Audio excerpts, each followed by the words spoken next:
Hello ಪ್ರಿಯ ವೀಕ್ಷಕರೇ, welcome to my channel. ಇವತ್ತಿನ ಈ ವಿಡಿಯೋದಲ್ಲಿ ಮೃತ್ತಿಕ ಪ್ರಸಾದ ಅಥವಾ ಹುತ್ತದ ಮಣ್ಣು ಇದನ್ನು ಪ್ರಸಾದದ ರೂಪವಾಗಿ ದೇವಸ್ಥಾನದಲ್ಲಿ ನಮಗೆ ಕೊಟ್ಟಾಗ ಅದನ್ನು ನಾವು ಯಾವ ರೀತಿ ಉಪಯೋಗಿಸ್ಬೋದು ಅನ್ನುವಂಥ ಒಂದು ಮಾಹಿತಿನ ಇವತ್ತಿನ ಈ ವಿಡಿಯೋದಲ್ಲಿ ತಿಳ್ಕೊಳ್ಳೋಣ ಬನ್ನಿ. ಅದಕ್ಕೂ ಮುಂಚೆ ಯಾರ್ಯಾರು ನನ್ನ ಚಾನಲ್ ಹೊಸದಾಗಿ ನೋಡ್ತಾ ಇದ್ದೀರಾ ದಯವಿಟ್ಟು ಸಬ್ಸ್ಕ್ರೈಬ್ ಮಾಡ್ಕೊಳ್ಳಿ. ಹಾಗೆ ಈ ವಿಡಿಯೋನ ನಿಮ್ಮ ಫ್ಯಾಮಿಲಿ ಫ್ರೆಂಡ್ಸ್ಗೆಲ್ಲ ಶೇರ್ ಮಾಡಿ. ಈಗ ವಿಡಿಯೋ ಶುರು ಮಾಡೋಣ ಬನ್ನಿ. ನಾವು ಯಾವುದೇ ಮನೆಯ ಶುಭ ಸಮಾರಂಭಕ್ಕೆ ಹೋದಾಗ ಅಥವಾ ಕಾರ್ಯಕ್ರಮಕ್ಕೆ ಬಂದವರು ಅಡುಗೆ ಏನು ಮಾಡಿಸಿದ್ದೀರಿ ಎಂದು ಕೇಳೋದು ವಾಡಿಕೆ ಅಥವಾ ಸಂಪ್ರದಾಯ. ಅದೇ ರೀತಿ ದೇವಾಲಯಕ್ಕೆ ಹೋಗಿ ದೇವರ ಪೂಜೆ ಮಾಡಿಸಿದರೆ ಏನು ಪ್ರಸಾದ ಕೊಡ್ತಾರೆ ಎಂದು ಕೇಳ್ತೇವೆ. ಇನ್ನು ಕೆಲವು ದೇವಾಲಯಗಳು ಪ್ರಸಾದಕ್ಕೇ ಹೆಸರುವಾಸಿಯಾಗಿದೆ.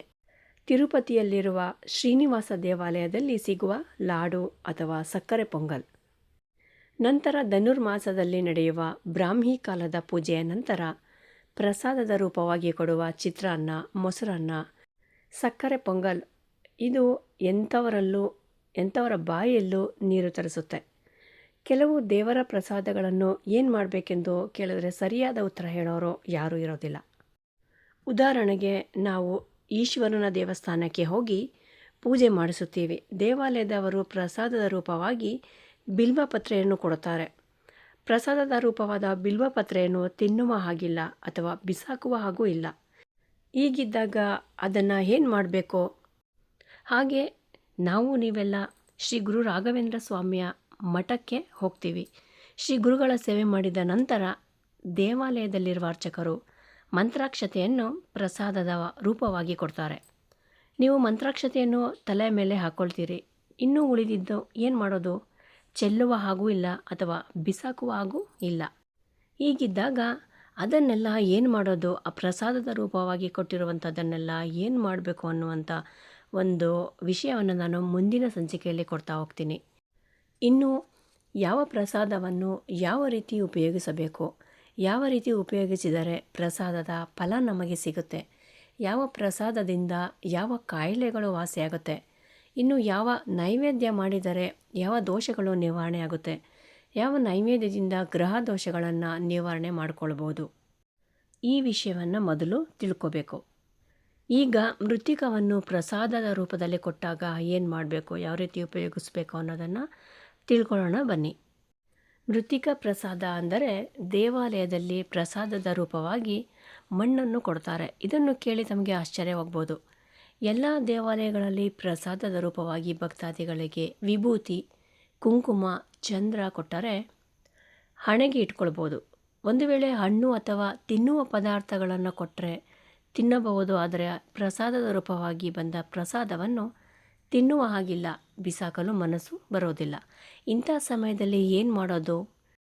ಇನ್ನು ಮೃತ್ತಿಕ ಪ್ರಸಾದದಿಂದ ನಮಗೆ ಏನು ಉಪಯೋಗ ಅಂತ ನೋಡೋದಾದರೆ, ನೀವು ಎಂದಾದರೂ ಕುಕ್ಕೆ ಸುಬ್ರಹ್ಮಣ್ಯ ಸ್ವಾಮಿ ದೇವಾಲಯಕ್ಕೆ ಹೋದರೆ ಅಲ್ಲಿರುವ ಆದಿ ಸುಬ್ರಹ್ಮಣ್ಯ ಸ್ವಾಮಿ ದೇವಾಲಯದಲ್ಲಿ ಬರುವ ಭಕ್ತಾದಿಗಳಿಗೆ ಮೃತ್ತಿಕ ಅಂದರೆ ಹುತ್ತದ ಮಣ್ಣನ್ನು ಪ್ರಸಾದವಾಗಿ ಕೊಡ್ತಾರೆ.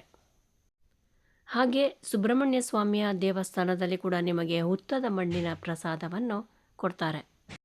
ಇದನ್ನು ಏನು ಮಾಡೋದು ಅಂತ ನೋಡೋದಾದರೆ, ಮೃತ್ತಿಕ ಪ್ರಸಾದವನ್ನು ಯಾರು ಧರಿಸಿಕೊಳ್ತಾರೆ ಅವರಿಗೆ ನಾಗರ ಭಯ ಇರುವುದಿಲ್ಲ ಹಾಗೂ ನಾಗದೇವತೆಗಳ ಆಶೀರ್ವಾದ ಎಂದೂ ಇರುತ್ತದೆ. ಇನ್ನು ಯಾರು ಹಾವುಗಳನ್ನು ಕಂಡರೆ ಭಯ ಪಡ್ತಾರೆ ಅಥವಾ ಯಾರಿಗೆ ಕನಸಿನಲ್ಲಿ ಹಾವುಗಳು ಜಾಸ್ತಿ ಕಾಣಿಸುತ್ತೆ ಅಂಥವರು ಮೃತ್ತಿಕ ಧಾರಣೆಯಿಂದ ಸರ್ಪಗಳ ಭೀತಿ ಹೊರಟು ಹೋಗುತ್ತದೆ. ನಂತರ ಯಾರು ಮಾತನಾಡುವಾಗ ತೊದಲುತ್ತಾರೆ ನೋಡಿ, ಅಂಥವರು ಒಂದು ಲೋಟ ನೀರಿಗೆ ಒಂದು ಚಿಟಿಕಿ ಮೃತ್ತಿಕೆ ಹಾಕಿ ಚೆನ್ನಾಗಿ ಕಲಕಿ ಕುಡಿದರೆ ತೊದಲು ಮಾತು ನಿಂತು ಚೆನ್ನಾಗಿ ಮಾತನಾಡಲು ಆರಂಭಿಸುತ್ತಾರೆ. ಇನ್ನು ಯಾವ ಹೆಣ್ಣು ಮಕ್ಕಳಿಗೆ ಎಷ್ಟು ಗಂಡು ಬಂದರೂ ಕೂಡ ವಿವಾಹಕ್ಕೆ ಒಪ್ಪೋದಿಲ್ಲ ಅಂತಹ ಹೆಣ್ಣು ಅಥವಾ ಗಂಡು ಮಕ್ಕಳು ಹುಡುಗಿ ಬರುವ ದಿವಸ ಶ್ರೀ ಸುಬ್ರಹ್ಮಣ್ಯ ದೇವರನ್ನು ಧ್ಯಾನಿಸಿ ಒಂದು ಚಿಟಿಕೆ ಮೃತ್ತಿಕೆಯನ್ನು, ಒಂದು ಚಿಟಿಕೆ ಅರಿಶಿಣವನ್ನು ಸ್ನಾನ ಮಾಡುವಾಗ ಸ್ನಾನದ ನೀರಿಗೆ ಅದನ್ನು ಹಾಕಿ ಸ್ನಾನ ಮಾಡಿ ನಂತರ ಶುಭ್ರವಾದ ವಸ್ತ್ರವನ್ನು ತೊಟ್ಟು ದೇವರಿಗೆ ತುಪ್ಪದ ದೀಪ ಹಚ್ಚಿ ಪ್ರಾರ್ಥಿಸಿದರೆ ಶೀಘ್ರದಲ್ಲಿ ವಿವಾಹ ನಿಶ್ಚಯವಾಗುತ್ತದೆ. ಇನ್ನು ಯಾರು ಹೆಚ್ಚು ಅರ್ಥವಿಲ್ಲದೇ ಮಾತನಾಡ್ತಾ ಇರ್ತಾರೆ ನೋಡಿ, ಅಂಥವರಿಗೆ ಕೊಬ್ಬರಿ ಎಣ್ಣೆಯಲ್ಲಿ ಒಂದು ಚಿಟಿಕೆ ಮೃತ್ತಿಕೆಯನ್ನು ಹಾಕಿ ಅಂಥವರು ತಲೆ ಬಾಚಿಕೊಂಡ್ರೆ ಹೆಚ್ಚು ಮಾತನಾಡೋದನ್ನು ನಿಲ್ಲಿಸ್ತಾರೆ. ಇನ್ನು ಯಾವ ಮಕ್ಕಳಿಗೆ ಬಾಲಗ್ರಹ ದೋಷ ಇರುತ್ತೆ ನೋಡಿ, ತುಂಬ ಹಲ್ಲು ಕಡಿಯುವಂಥದ್ದು ಮತ್ತು ಬೆಚ್ಚಿ ಬೀಳ್ತಾ ಇರುವಂಥದ್ದು, ಅಂಥವರಿಗೆ ಶ್ರೀ ಸುಬ್ರಹ್ಮಣ್ಯ ಸ್ವಾಮಿಯನ್ನು ಧ್ಯಾನ ಮಾಡಿ ಮಗುವಿನ ಹಣೆಗೆ ಈ ಮೃತ್ತಿಕೆಯನ್ನು ಇಟ್ಟರೆ ಮಗು ಆರೋಗ್ಯವಂತವಾಗಿರುತ್ತದೆ. ಇನ್ನು ಯಾವ ಮಗುವಿಗೆ ಆರೋಗ್ಯ ಭಾಗ್ಯ ಇಲ್ಲದೆ ಪದೇ ಪದೇ ಹುಷಾರು ತಪ್ತಾ ಇರುತ್ತೆ ನೋಡಿ, ಅಂಥ ಮಕ್ಕಳಿಗೆ ಬಿಸಿ ನೀರಿನಲ್ಲಿ ಸ್ನಾನ ಮಾಡಿಸುವಾಗ ಒಂದು ಚಿಟಿಕೆ ಮೃತ್ತಿಕೆಯನ್ನು ಹಾಕಿ ಸ್ನಾನ ಮಾಡಿಸಿ, ನಂತರ ದೇವರಿಗೆ ತುಪ್ಪದ ದೀಪ ಹಚ್ಚಿ ಪ್ರಾರ್ಥಿಸಿ. ಅಂದಿನಿಂದ ಮಗು ಆರೋಗ್ಯವಾಗಿ ಚೆನ್ನಾಗಿರುತ್ತೆ. ಇನ್ನು ಯಾರಿಗೆ ಪರೀಕ್ಷೆ ಟೈಮಲ್ಲಿ ಓದಿದ್ದೆಲ್ಲ ಮರೆತು ಹೋಗುತ್ತೆ ಅಂಥವರು ಒಂದು ಚಿಟಿಕೆ ಮೃತ್ತಿಕೆಯನ್ನು ಒಂದು ಲೋಟ ನೀರಿಗೆ ಹಾಕಿ ರಾತ್ರಿಯೇ ಹಾಕಿ ಇಡಬೇಕಾಗುತ್ತೆ. ಬೆಳಗ್ಗೆ ಆ ಲೋಟದಲ್ಲಿರುವ ನೀರನ್ನು ಚೆನ್ನಾಗಿ ಶೋಧಿಸಿ ನಂತರ ಕುಡಿಯುತ್ತಾ ಬಂದರೆ ಒಳ್ಳೆ ಜ್ಞಾಪಕ ಶಕ್ತಿ ಬಂದು ಉನ್ನತ ದರ್ಜೆಯಲ್ಲಿ ಉತ್ತೀರ್ಣರಾಗ್ತಾರೆ. ಇನ್ನು ಮದುವೆಯಾಗಿ ಇನ್ನು ಸಂತಾನ ಭಾಗ್ಯ ಇಲ್ಲದವರು ಮಂಗಳವಾರ ಶ್ರೀ ಸುಬ್ರಹ್ಮಣ್ಯ ಸ್ವಾಮಿಯ ಪೂಜೆಯನ್ನು ಮಾಡಿ ನಂತರ ದೇವರ ನೈವೇದ್ಯ ಮಾಡಿ ಹಾಲಿಗೆ ಒಂದು ಚಿಟಿಕೆ ಮೃತ್ತಿಕೆಯನ್ನು ಹಾಕಿ ದೇವರಿಗೆ ತೋರಿಸಿ ಪ್ರಾರ್ಥನೆ ಮಾಡಿ ಇದನ್ನು ಪ್ರತಿನಿತ್ಯ ಇವರು ಸೇವಿಸ್ತಾ ಬಂದರೆ ಸುಬ್ರಹ್ಮಣ್ಯ ಸ್ವಾಮಿ ಅನುಗ್ರಹದಿಂದ ಖಂಡಿತವಾಗಿ ಇವರಿಗೆ ಮಕ್ಕಳ ಭಾಗ್ಯ ಲಭಿಸುತ್ತದೆ. ಇನ್ನು ಯಾರ ಮನೆಯಲ್ಲಿ ಗಂಡ ಹೆಂಡತಿ ಮಕ್ಕಳು ಕೂಡ ತುಂಬ ಗಲಾಟೆ ಮಾಡ್ಕೊಳ್ತಾ ಇರ್ತಾರೆ ಮನೆಯಲ್ಲಿ, ಅಂಥವರ ಮನೆಯಲ್ಲಿ ದೇವರ ಮುಂದೆ ತುಪ್ಪದ ದೀಪ ಹಚ್ಚಿ ಅರಿಶಿಣದ ಬಟ್ಟೆಯಲ್ಲಿ ಈ ಮೃತ್ತಿಕೆಯನ್ನು ಕಟ್ಟಿ ಸಾಂಬ್ರಾಣಿ ಹೊಗೆ ಹಾಕಿದರೆ ಮನೆಯಲ್ಲಿ ಎಲ್ಲರೂ ಆರೋಗ್ಯವಾಗಿ ಶಾಂತಿಯಿಂದ ಜೀವನ ನಡೆಸ್ತಾರೆ.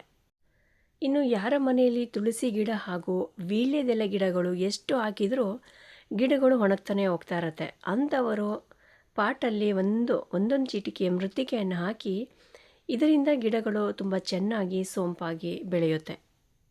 ಇನ್ನು ಯಾರಿಗೆಲ್ಲ ಚರ್ಮ ಸುಕ್ಕಾಗಿರುತ್ತೆ ಅಥವಾ ನಾಗಪಣಿ ರೋಗ ಅಂತಲೇ ಅನುಭವಿಸ್ತಾ ಇರ್ತಾರೆ, ಹಾಗೆ ಯಾರೆಲ್ಲ ತುಂಬ ಸುಸ್ತು ಅಂತ ಹೇಳ್ತಾ ಇರ್ತಾರೆ ನೋಡಿ, ಅಂಥವರು ಒಂದು ಚಿಟಿಕೆ ಮೃತ್ತಿಕೆಯನ್ನು ನೀರಿನಲ್ಲಿ ಹಾಕಿ ಸಾಯಂಕಾಲ ಸ್ನಾನ ಮಾಡಿದ್ರೆ ಯಾವುದೇ ಕಾಯಿಲೆನೂ ಹತ್ರ ಸುಳಿಯೋದಿಲ್ಲ, ಆರೋಗ್ಯವಾಗಿರ್ಬೋದು. ನೋಡಿರಲ್ಲ ವೀಕ್ಷಕರೇ, ಮೃತ್ತಿಕಾ ಪ್ರಸಾದದಿಂದ ಇಷ್ಟೆಲ್ಲ ಉಪಯೋಗಗಳಿದೆ ಅಂತ. ಈ ಪುಟ್ಟ ಮಾಹಿತಿ ಏನಾದರೂ ನಿಮಗೆ ಇಷ್ಟ ಆಗಿದರೆ ಈ ವಿಡಿಯೋನ ಲೈಕ್ ಮಾಡಿ, ಹಾಗೆ ನಿಮ್ಮ ಫ್ಯಾಮಿಲಿ ಫ್ರೆಂಡ್ಸ್ಗೆಲ್ಲ ಶೇರ್ ಮಾಡಿ, ಸಬ್ಸ್ಕ್ರೈಬ್ ಮಾಡೋದಂತೂ ಮರಿಬೇಡಿ. ಮತ್ತೊಂದು ಇಂಟ್ರೆಸ್ಟಿಂಗ್ ಮಾಹಿತಿಯೊಂದಿಗೆ ಸಿಗ್ತೀನಿ. ಅಲ್ಲಿಯವರೆಗೂ ಧನ್ಯವಾದಗಳು.